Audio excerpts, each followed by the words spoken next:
నమస్తే. యాక్చువల్‌గా కొంతమంది హీరోలు, ఒక హీరో అన్న మాటలేంటంటే, సినిమాలో ఎందుకు నటిస్తున్నారంటే, మనం చనిపోయిన తర్వాత గూడా మనల్ని మనం చూసుకునేటువంటి ఒక అద్భుతమైనటువంటి ఒక ప్రపంచం ఇది.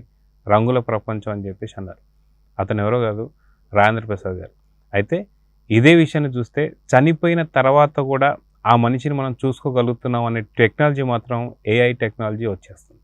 అయితే 'ది గోట్' అనే సినిమాలో ఒక చనిపోయిన హీరోని, ఒక సూపర్ స్టార్‌ని చూపియబోతున్నారనేది ఒక సంచలనమైన వార్త. అదే దీని గురించి మనతో పాటు సీనియర్ జర్నలిస్ట్ హేమసుందర్ గారు ఉన్నారు. వారిని అడిగి తెలుసుకుందాం. సార్ నమస్తే. నమస్తే అండి. సార్ ఏఐ టెక్నాలజీ ద్వారా మనకి బ్రతుకున్నోళ్ళని, అంటే బ్రతుకున్నోళ్ళు ఎవరైతే ఏజ్ అయిపోయినటువంటి హీరోలని కూడా, సూపర్ స్టార్స్‌ని కూడా కొంత యంగ్‌గా చూయించడం కావచ్చు, లేదా ఇప్పుడు కొత్తగా వినిపిస్తుంది ఏంటంటే చనిపోయిన వాళ్ళని కూడా మనము ఈ ఏఐ టెక్నాలజీ ద్వారా ఈ సినిమాలో వాడుతున్నారు అని చెప్పేసి అంటున్నారు. అది 'ద గోట్' సినిమాలో ఒక ప్రముఖ హీరోని పెడుతున్నారని చెప్పేసి. ఆ హీరో ఎవరు?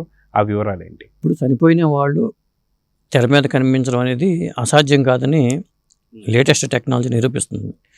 గతంలో కూడా పెట్టారు, అది సీజీ వర్కులతో, గ్రాఫిక్స్తో పెట్టారు. ఇప్పుడు ఎన్టీ రామారావు గారిని తీసుకొచ్చి పాటలో పెట్టి చేంజ్ ఉండి గతంలో ఉన్న రీమిక్స్ చేసేవాళ్ళు, కొంత సీజీ వర్క్ మీద డిపెండ్ చేసేవాళ్ళు. ఏ టెక్నాలజీ వచ్చిన తర్వాత ఆ ఫేస్ వర్క్ మార్చేస్తున్నారు. ఎందుకంటే ఒకవేళ ముసలి రూపం ఉన్న ఫేస్ని కూడా టెక్నాలజీ మార్చేసి యంగ్ వయసులో ఎలా ఉంటుందో అలా మార్చే టెక్నాలజీ వచ్చేసింది. ఎందుకంటే చాలా సినిమాల్లో ఇది అప్లై చేస్తున్నారు. మొన్న వచ్చిన టైగర్ నాగేశ్వర సినిమాలో రవితేజ పాత్ర కొంత ఫ్లాష్ బ్యాక్లోకి వెళ్ళినప్పుడు చూపించారు, ఆయన వయసు తగ్గించేసి చూపించారు. అట్లా అంతకుముందు లాల్ సింగ్ చడ్డాలో అమీర్ ఖాన్ పాత్రని చూపించారు. ఒకటి షారుఖ్ ఖాన్ను కూడా ఒక పాత్రలో వయసు తగ్గించి చూపించారు. కాబట్టి అసాధ్యం అనేది ఏదైనా సాధ్యమైన నిరూపణ అవుతుంది. భవిష్యత్తులో చనిపోయిన హీరోలు కూడా వచ్చేస్తారనడానికి ఉదాహరణ ఏంటంటే, విజయకాంత్ 'ది గోట్' అనే సినిమా విజయ్ హీరోగా రూపొందుతుంది. 'ది గ్రేటెస్ట్ ఆల్ టైమ్' అనే సినిమాని షార్ట్కట్లో గోట్ అంటున్నారు, వెంకటప్రభు డైరెక్టర్ దానికి. ఆ సినిమాలో విజయకాంత్, ఒక చనిపోయిన విజయకాంత్ లేడు, మొన్న మధ్యన చనిపోయాడు ఆయన. ఆయనతో ఒక పాత్రలో చేయించారట. విజయకాంత్ వైఫ్ కూడా దీన్ని కన్ఫర్మ్ చేశారు. వెంకటప్రభు ఫోన్ చేసి పర్మిషన్ కోసం, ఎందుకంటే ఇప్పుడు సోమబాబుతో సినిమా చేద్దాం అనుకున్నప్పుడు వాళ్ళ అబ్బాయి పర్మిషన్, ఫ్యామిలీ మెంబర్స్ పర్మిషన్ తీసుకుంటే తప్ప మనం చేయలేము. కంపల్సరీగా పర్మిషన్ కావాలి. కాబట్టి వెంకటప్రభు వాళ్ళు ఫోన్ చేసి విజయకాంత్ వైఫ్కి ఫోన్ చేసి అడిగి ఓకే అయిన తర్వాతే ఆ పాత్ర పెట్టారట. విజయకాంత్ దీంట్లో ఉన్నాడు. అంటే రేపు ఏ హీరో చనిపోయినా ఆ హీరోలతో సినిమాలు చేసే అవకాశం, ఆ హీరోల వారసులకి మాత్రం కొంత డబ్బులు కూడా వచ్చే అవకాశం అయితే ఉంటుంది. రెమ్యునేషన్ ఇవ్వకపోవచ్చు, కానీ ఆయన ఫేసు, ఆయన రూపురేఖలు వాడుకున్నందుకు కూడా రెమ్యునేషన్ వస్తుంది. ఇంకొకటి ఏంటంటే, 'కేడాకోల' అనే సినిమాలో బాలు చనిపోయినా బాలు వాయిస్ని కూడా రీప్లేస్ చేసుకుంటూ పాట పెట్టారు. టెక్నాలజీ వాయిస్ కూడా క్లోనింగ్ చేసుకోవచ్చు. వాయిస్ క్లోనింగ్స్ వచ్చేసినాయి. ఇప్పుడు ఆ వాయిస్ క్లోనింగ్ ఎన్నికల ప్రచారానికి కూడా ఉపయోగిస్తున్నారు.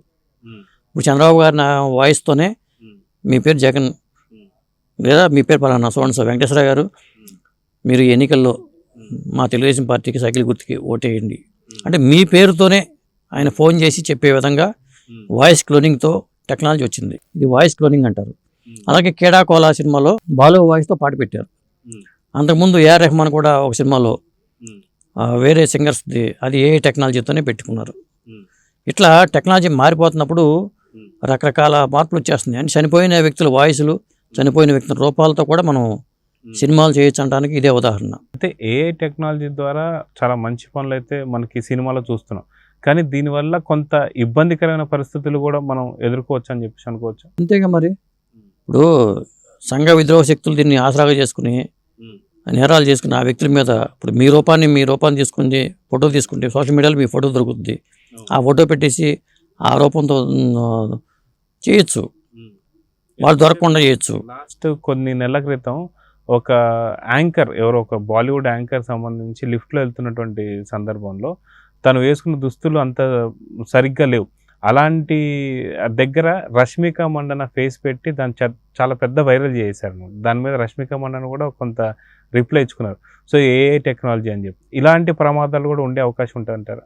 ఉన్నాయి. ఇప్పుడు ఒక విధంగా చెప్పాలంటే, మనకి ఏదైనా వీడియో వచ్చిందండి, నేను మార్నింగ్ ఒక వీడియో చూశాను, సల్మాన్ ఖాన్ మోడీ కలిపి డ్యాన్సులు చేస్తున్న వీడియో. అది ఒరిజినల్ మోడీనా, ఏఐ టెక్నాలజీలో మోడీనా అనే డౌట్ నాకు వచ్చింది. మోడీ గారికి కోటు గీటు వేసుకుని ఆ ఫోటో సల్మాన్ ఖాన్, ఇద్దరు కలిసి డ్యాన్స్ చేసే ఫోటో అది.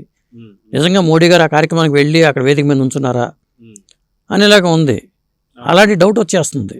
మీరు అన్నట్టు ఇప్పుడు వాయిస్ క్లోనింగ్లో కూడా మోడీ గారు పాట పాడుతున్నట్టు కూడా కొన్ని సాంగ్స్ రిలీజ్ అయ్యాయి.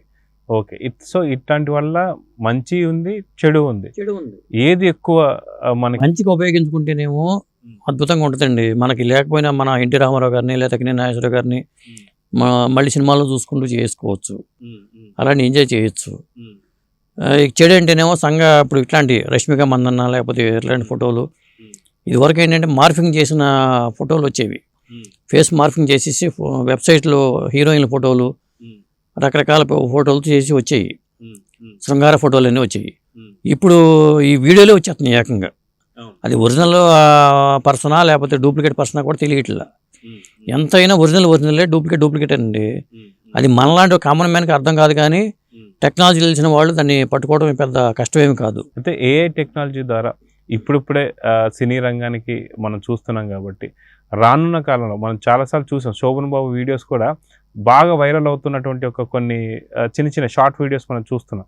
సో ఇలాగా శోభన్ బాబుని మళ్ళీ మనం శోభన్ బాబునే కాదు చాలామంది ఇలా మన మధ్యలో లేనటువంటి హీరోలందరినీ కూడా త్వరలోనే మనం చూసుకునే అవకాశం ఉందంటారు. అంటే పర్మిషన్ ఉండాలని చెప్తున్నాం కదా, కంపల్సరీగా పర్మిషన్ ఉండాలండి. ఇప్పుడు ఆ పాత్రను పెట్టుకుని సోమబాబు గారి పాత్రను పెట్టుకుని ఏ సినిమా పడితే ఆ సినిమా తీసేస్తాం, అది అన్నీ మళ్ళీ షరతులు రాయించుకోవాల్సిందే. ఇప్పుడు సోమబాబు నేను డ్రైవ్తో చూపిస్తాను, లేకపోతే మంచి ఏమంటే స్విమ్మింగ్ డ్రెస్లో నేను చూపిస్తాను అనుకుంటే ముందు పర్మిషన్ తీసుకుని చేశారనుకో, చివరికి అది వచ్చిందనుకో వాళ్ళు అబ్జెక్ట్ చేస్తే చాలా ఇబ్బందులు ఉంటాయి.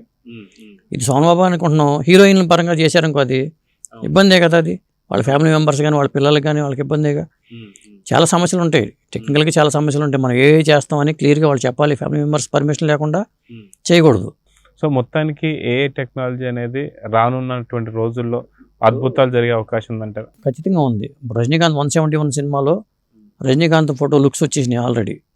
చాలా యంగ్గాను ఆ వాచీలు గోల్డ్ వాచీలు పట్టుకున్న లుక్ వచ్చింది. అంటే ఇప్పుడున్న రజనీకాంత్ ఫేస్ కింద ఆ ఫేస్కి చాలా తేడా ఉంది. ఇవన్నీ ఏఐ టెక్నాలజీ ఉపయోగించుకుని వయసు తగ్గించి చేసే పాత్రలే. ఎందుకంటే ఇప్పుడు అమితాబ్ బచ్చన్ ఏం చేస్తున్నాడు, ఇప్పుడు దాకా ఈ టెక్నాలజీ లేదు కాబట్టి తన ముసలి పాత్రలతోనే ముసలి ఫేస్తోనే కనిపించుకుంటూ వచ్చారు. ఇప్పుడు జంజీర్లో అమితాబ్ లాగా చూడాలనుకున్న కోరిక నెరవేరే అవకాశం మళ్ళీ వచ్చింది ఇప్పుడు. కాబట్టి అక్కడ జంజీర్లో ఉన్న ఆ లుక్, ఆ ఫోటో, ఆ ఇమేజ్ తీసుకుంటారు, దీనికి అప్లై కొడుతున్నారు, కొట్టగానే రూపు మారిపోతుంది. ఇది బుల్లితెర మీద యాంకర్లు కూడా వచ్చేసారు కదా, ఆర్టిఫిషియల్ యాంకర్లు వచ్చారు, ఆర్టిఫిషియల్ హీరోలు కూడా వస్తారు.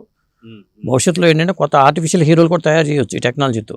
ఏది అసాధ్యం కాదండి, అన్నీ సాధ్యమని చెప్పి టెక్నాలజీ నిరూపిస్తుంది.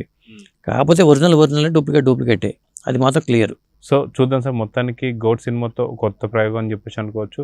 రానున్న కాలంలో ఇలాంటి సినిమాలు ఇంకా వచ్చి మంచి జరగాలని చెప్పి కోరుకుందాం, కానీ చెడుకి కొంచెం దూరం ఉండాలి ఏ టెక్నాలజీ అని చెప్పి కోరుకుందాం. నమస్తే.